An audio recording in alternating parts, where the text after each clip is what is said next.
A continuación, la seguridad social y tus derechos.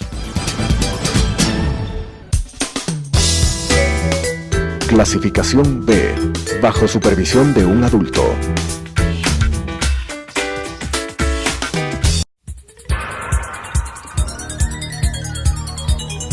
Las opiniones vertidas en este espacio por la producción y dirección del programa son de exclusiva responsabilidad de sus autores y de quienes intervienen en ellos.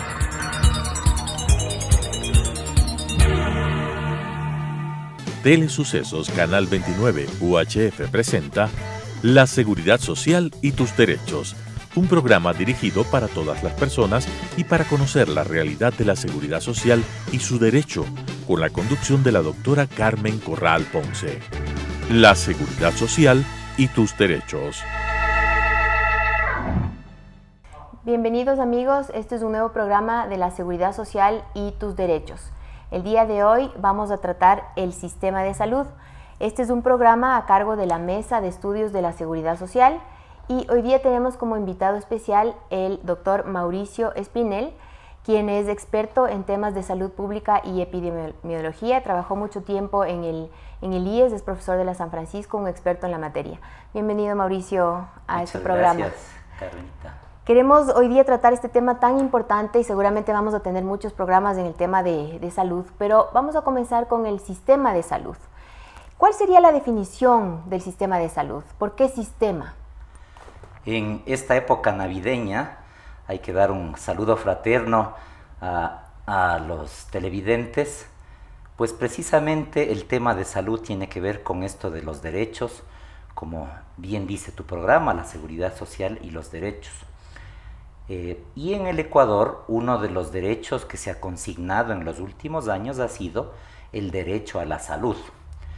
Y el derecho a la salud es transversal a muchos elementos que tienen que ver con el bienestar, con la armonía, con la paz, con la felicidad, que es lo que celebramos en estos días.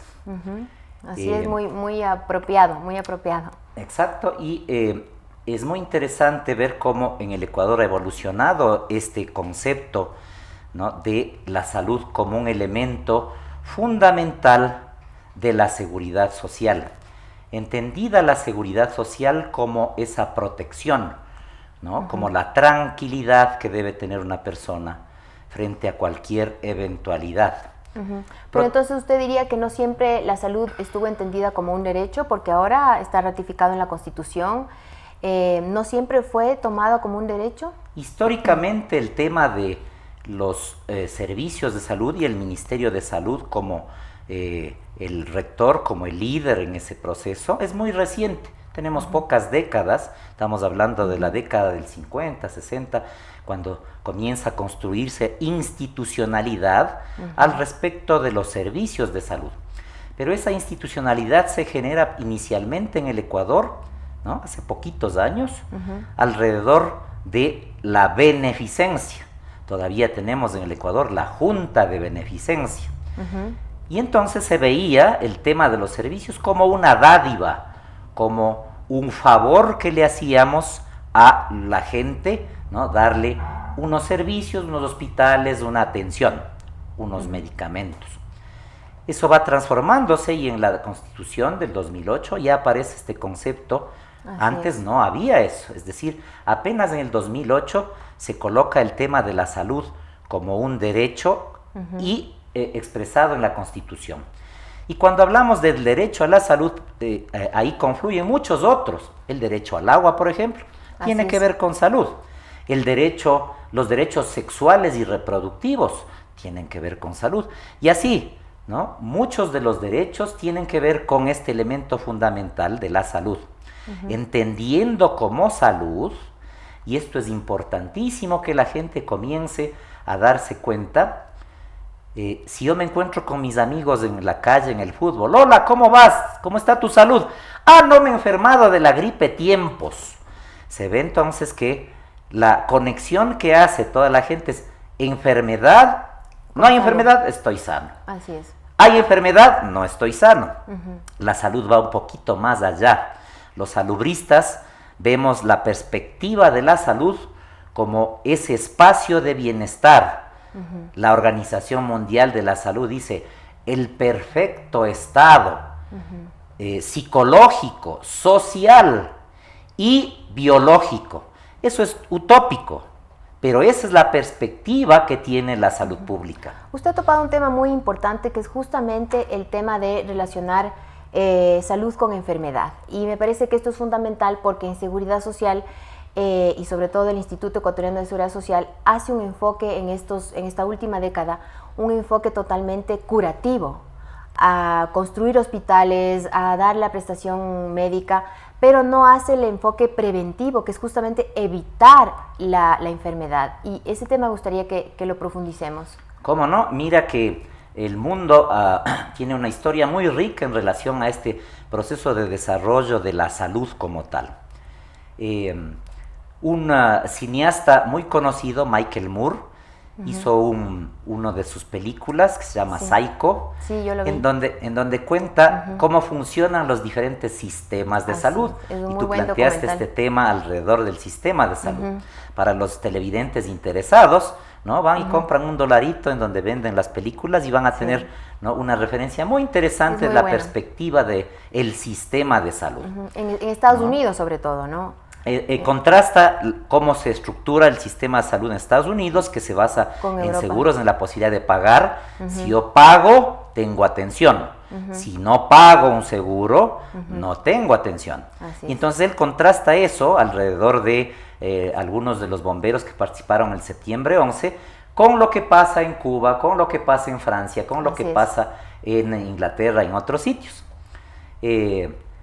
Él golpea la puerta en Francia de un departamento, sale una señora, ¿no?, y le dice: ¿y usted por qué no está trabajando? Dice: es que tengo un niño pequeño. El Estado me da, ¿no?, algunos meses, más de un año, para cuidarle a mi hijo. Y yo recibo mi salario. Y él dice: no, pues pero eso no pasa en mi país, en Estados Unidos. ¿No? ¿Será que eso es salud?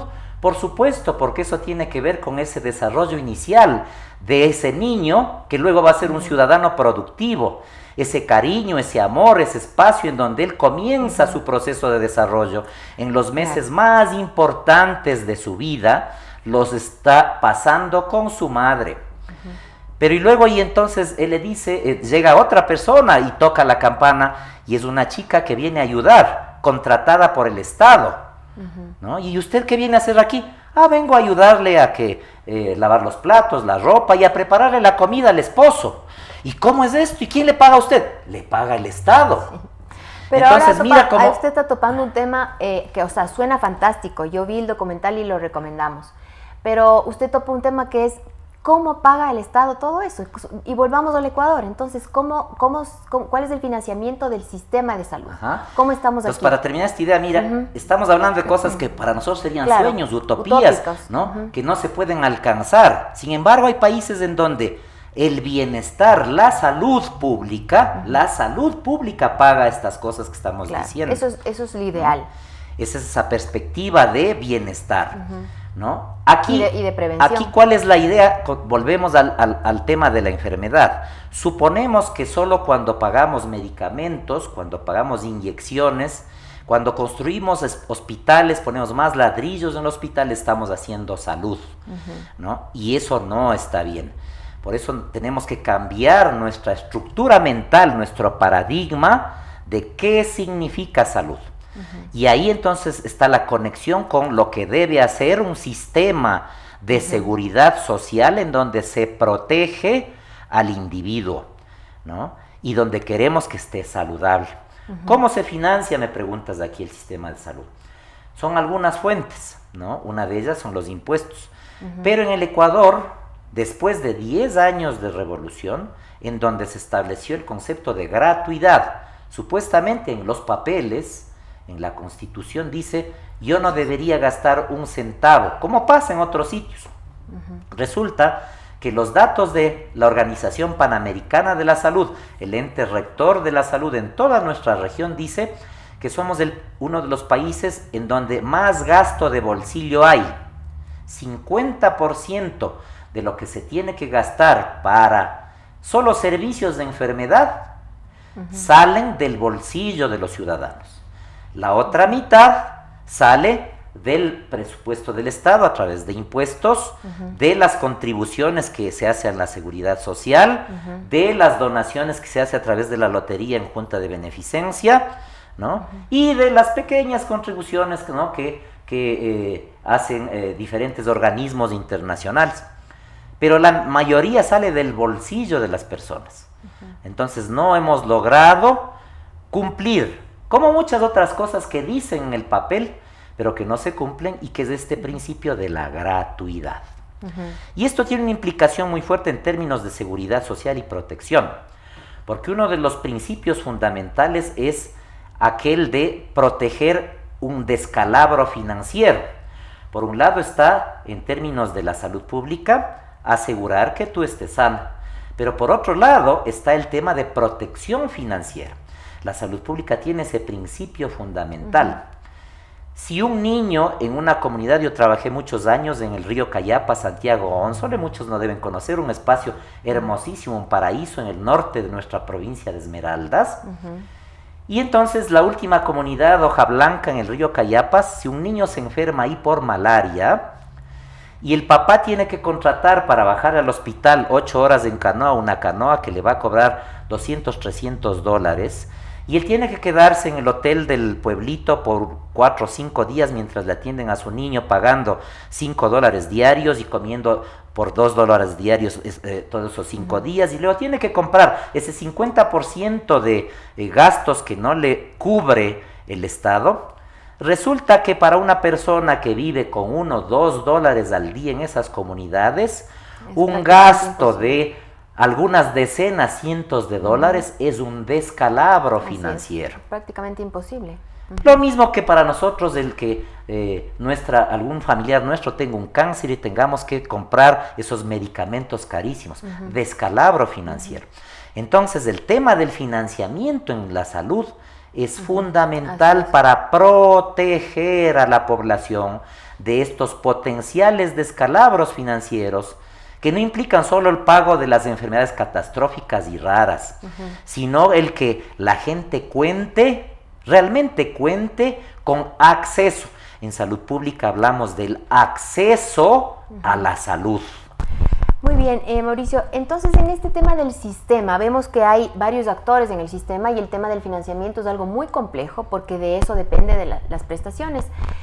La Constitución nos dice que el Estado garantiza el derecho y la atención integral de salud a través del sistema de salud. Entonces, ¿cómo está compuesto el sistema? Porque el IES conocemos que ahora, por ejemplo, el Fondo de Salud del IES está en una crisis financiera enorme, pero por otro lado está el Ministerio de Salud con sus hospitales. ¿Cómo se integra este sistema de salud aquí en nuestro país? Ya se habla en la Constitución de la construcción de un sistema único. Así es. Como tú has puntualizado, y los ciudadanos deben estar claros en este elemento, si no hay dinero, no podemos cumplir con esas maravillosas palabras de la Constitución y de toda la estructura normativa que dice, ¿no? Hay que hacer cosas muy bonitas.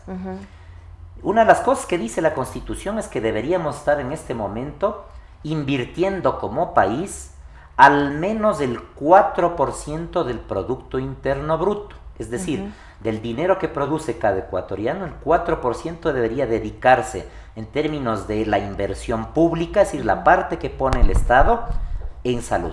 ¿Cuál es la realidad? No llegamos ni al 2.5, 2.8%.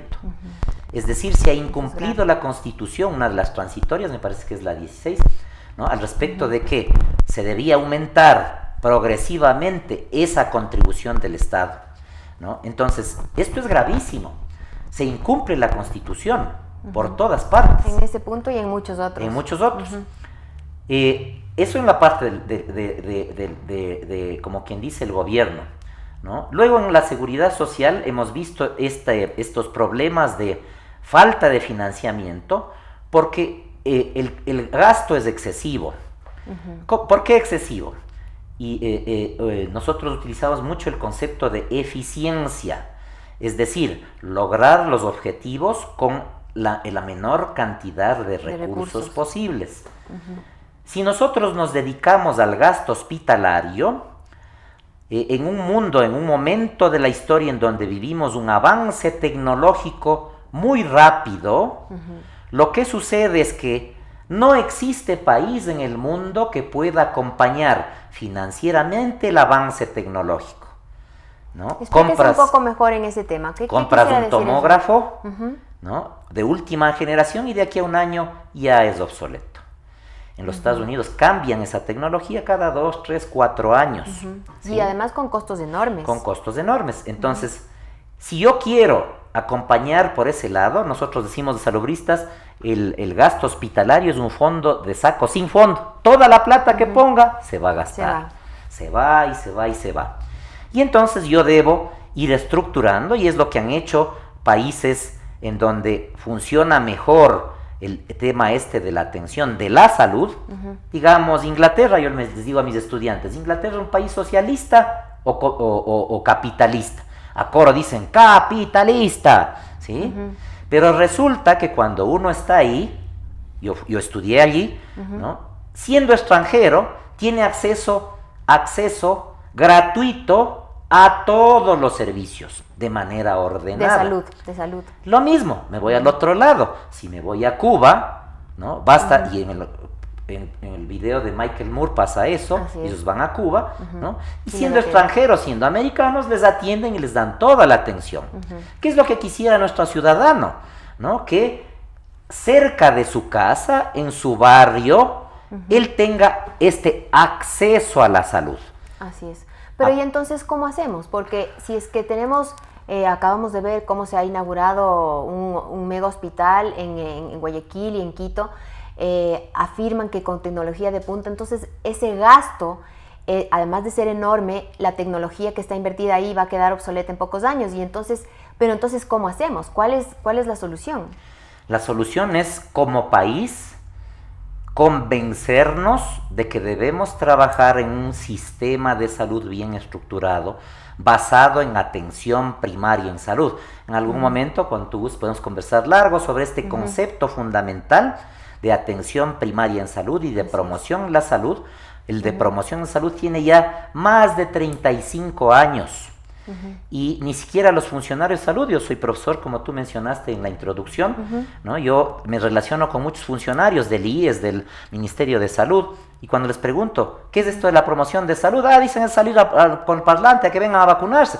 No tienen idea, es decir, lastimosamente no le hemos dado importancia a esos elementos. Tú me preguntas qué hacer, darle importancia a esos elementos, trabajar en esos entonces elementos. ¿Sería la prevención?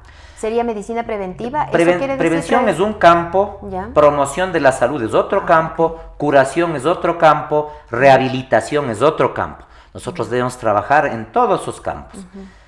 Le hemos dado mucha prioridad al campo de la curación, porque eso es lo más evidente, lo más llamativo. Pero también lo más costoso, ¿no? Y lo más costoso. Y nos olvidamos de la prevención, de la promoción y la rehabilitación, ¿no? Yo hago el símil de que en una carretera en donde se están cayendo los carros por un precipicio, en vez de poner un letrero, en vez de poner, ¿no?, mecanismos de evitar que los carros se caigan, ponemos un hospital abajo de alta tecnología, ¿no?, una unidad de cuidados intensivos para que los carros que se están cayendo y sus accidentados vayan al mejor servicio de cuidados intensivos. Y no podemos poner un letrero arriba que diga, cuidado, se va a matar. Hay una reja. ¿Sí?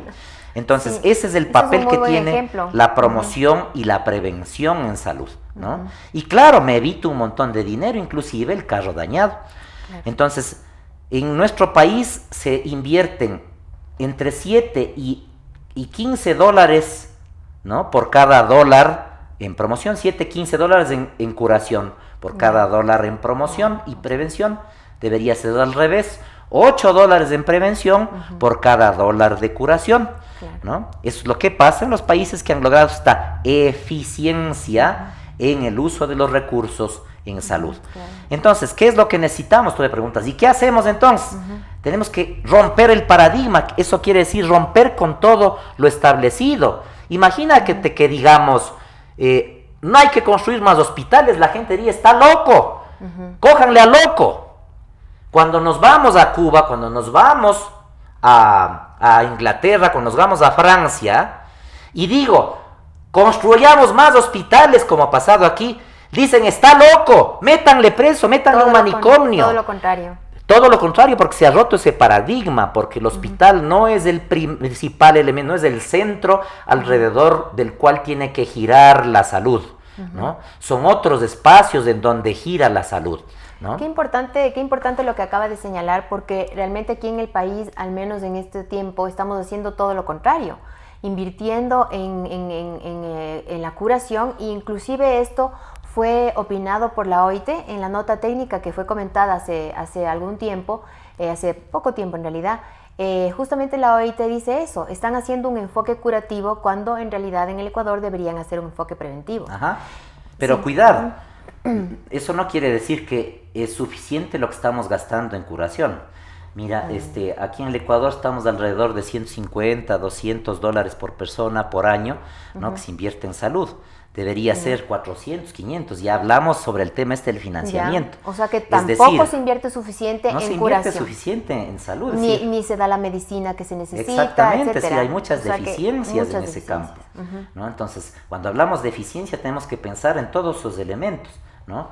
Pero en el momento en que decidamos cambiar, yo no sé si vaya a haber eso en nuestro país, ¿no? Si ese cambio, ese paradigma de romper y cambiar hacia la salud preventiva y la promoción en la salud. Pero en el momento entonces que hagamos eso, hay que hacer un esfuerzo enorme en el país, porque no hay cómo dejar de curar a los enfermos. Así es. Entonces, ¿qué significa eso? Que yo debo hacer una inversión extra en prevención y promoción inicial por algunos años, hasta que comience a ver que la curva de problemas de curación comience a descender. En términos de atención, te pongo un ejemplo.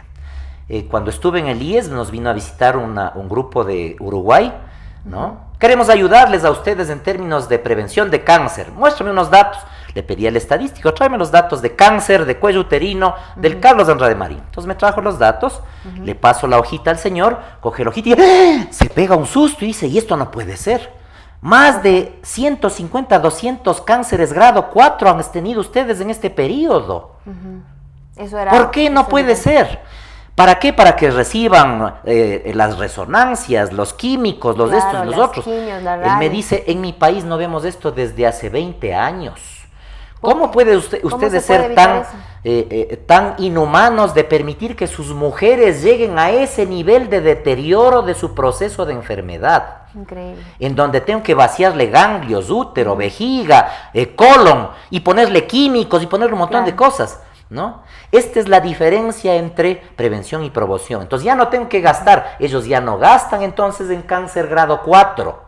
¿Por qué? Porque hicieron ese trabajo previo. El proceso anterior. Pero para eso entonces hay que invertir primero más en estos temas hasta lograr esos elementos. Y eso implica un compromiso grande de nuestros políticos. Tenemos que pedirles que por favor comiencen a pensar en salud, no solo en los negociados. Estamos muy dolidos con toda esta corrupción que hemos visto en estos tiempos. Todo ese dinero lo que afecta precisamente son a estos elementos, a estas mujeres con cáncer, a hombres con cáncer de próstata, a niños muriéndose todavía con diarrea en nuestros hospitales, a ver que la malaria está creciendo de nuevo galopantemente, a ver que todavía tenemos mortalidad materna en nuestro país y estamos entre los primeros, ahí sí, de las muertes maternas en nuestro país. Entonces debemos cambiar esa filosofía de país, por favor, políticos, ciudadanos, es hora de despertar. Muy bien, qué importante, Mauricio, la entrevista, realmente un enfoque, un cambio radical que necesitamos en el enfoque, así que seguiremos profundizando, esperamos que la ciudadanía haya comprendido el problema y la real magnitud y seguiremos profundizando en este tema. Muchas gracias. Con gusto, Carmita, las órdenes. Gracias.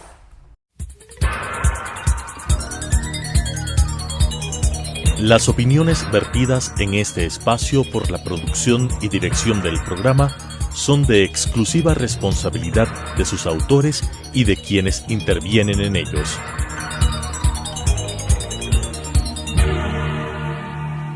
Telesucesos Canal 29 UHF presentó La Seguridad Social y tus Derechos, un programa dirigido para todas las personas y para conocer la realidad de la seguridad social y su derecho, con la conducción de la doctora Carmen Corral Ponce.